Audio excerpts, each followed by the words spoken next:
IVM.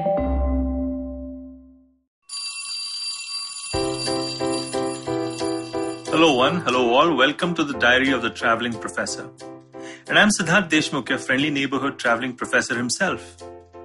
And what do I have for you on this Tuesday of mine, wherein I am doing my 100th podcast entry. This diary entry of mine is the 100th. Guys, thank you so much for, listening to me and sharing so much of positive feedback and making me feel really good. It's been a year that I've been doing this, and it's been a wonderful, wonderful experience, learning and evolving my podcast along the way.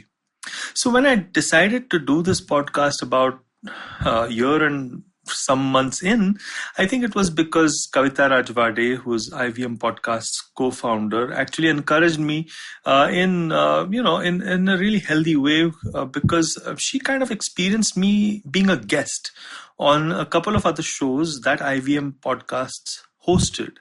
I think it was Filter Coffee by Karthik Nagarajan and Golgappa as well. And I was speaking Marathi in Golgappa, so it was just with Trupti Khamkar. And it was so interesting because moving on from being a guest to actually doing my own podcast just made me flip the switch. What I decided to do with my podcast was that I had to visualize this in some way. I mean, podcasts can be in so many different sizes and shapes and colors. I use the Joe Rogan Experience nowadays to just fall asleep because it's mildly interesting, so I can kind of listen to it and then fall asleep. And so it's kind of having a soothing conversation going on. So you have to visualize your podcast and how it fills in, what connect it can have with the people who, can listen to you and enjoy listening to you. And I realized that perhaps my listeners were people who are connected to me as a teacher and people who are connected to me, in various walks of life. But perhaps I wanted to also make sure that they don't get bored of long lectures from me. So what I decided to do was to actually shorten the podcast and make it just between 6 to 9 or 10 minutes long at the most.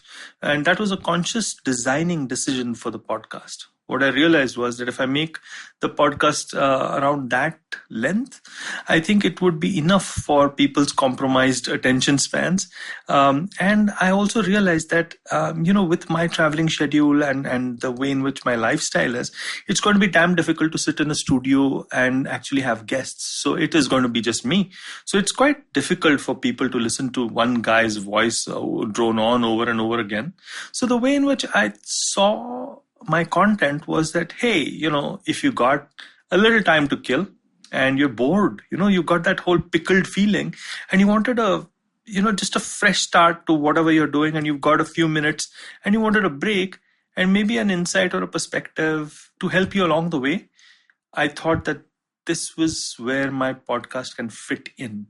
Of course, I mean, I could visualize people binge listening to the podcast as well, but I could actually literally see people just listening to one and stopping it, feeling a little nice, smiling away, with a little maybe magic in their thinking, hopefully. And this is how I saw it. And I think that it has evolved from, the first few episodes wherein I was kind of tentative. I must say I was tentative to the last few episodes wherein I'm certainly more relaxed. And I actually literally think that I am in my classroom when I am holding this mic. And it was interesting when I'm holding this mic because I've held this mic in Ahmedabad, I've held this mic in Pune, I've held this mic, in London and Barcelona and Inverness in Scotland and so many other places in the past year. And in spite of the pandemic, I've managed to travel a bit.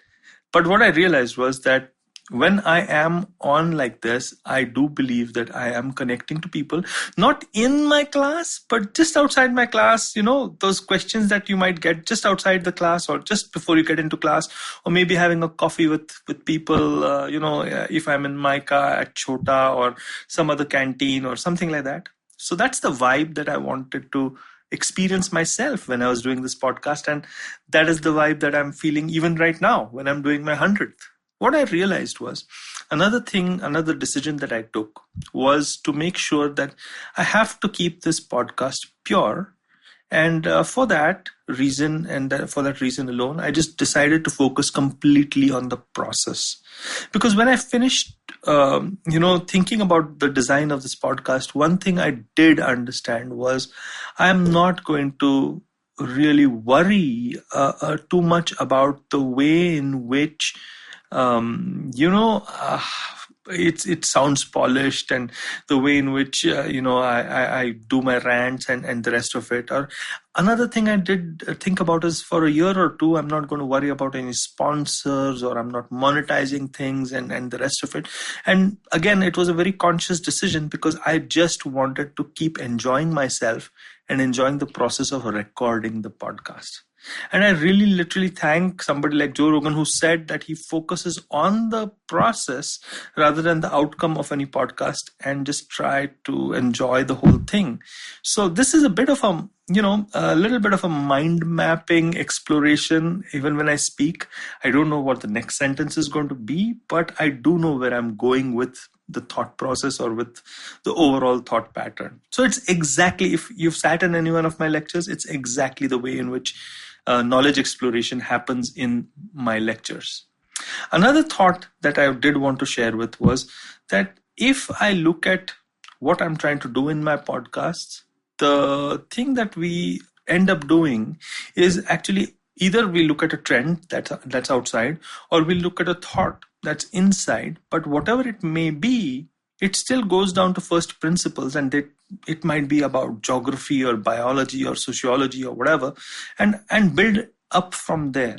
Because I do believe that first principles oriented thinking is sorely missing in this world today. And I just wanted to perhaps share a thought process that I feel can be of use, especially in such an uncertain world that's made even more uncertain because of the pandemic and because of digital kind of coming into our lives and the rest of it. So yeah, I mean, lots of lessons learned to when I'm doing this podcast, how to be relaxed and how to be focused and how to focus on the process and how to enjoy myself and how to go to first principles and how to look at trends and the rest of it. I do think a lot about the kind of topics that I want to look at in the podcast. I don't try to repeat myself unless and until it's Dunbar's number, which I've done one or two times. But again, I try to focus on different aspects of it. And I thought that the whole idea should be that it's like a box of candies. So if you pick any, it should be satisfying on its own. It shouldn't be like, oh, you got to listen to this and that first. So I think that I'd be lying to you if all of these thoughts had come to my head before I started it.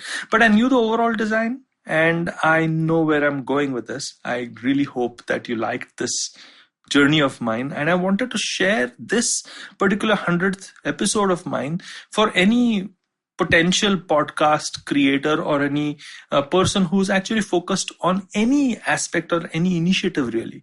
Because what I learned, again going back to first principles, is if I focus on the process, not focus on the outcome, connect with an overall plan but not try to be too anal about execution, yeah, and if I just let myself relax into the role with that focus, I think sometimes magic just can happen. So that's how the Traveling Professor's Diary has evolved. I'd love to know more from you guys as to what you'd want me to do next and which subjects you'd like me to explore. There are many of you who reach out to me on LinkedIn and ask me questions, which I actually end up developing a podcast into. So thank you to all of you.